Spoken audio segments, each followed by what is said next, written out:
Hi friends, ఇప్పుడు మా ధృతి క్యాపిటల్స్ నేమ్స్ చెప్తుంది. ఆంధ్రప్రదేశ్,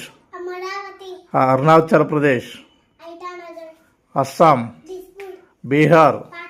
ఛత్తీస్గఢ్, గోవా, గుజరాత్, హర్యానా, హిమాచల్ ప్రదేశ్, జార్ఖండ్, కర్ణాటక, కేరళ,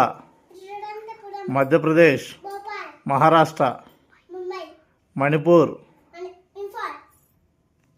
మేఘాలయ, మిజోరాం, నాగాల్యాండ్, ఒడిస్సా, పంజాబ్, రాజస్థాన్, సిక్కిం, తమిళనాడు, తెలంగాణ, త్రిపుర, ఉత్తరప్రదేశ్, ఉత్తరాఖండ్, వెస్ట్ బెంగాల్,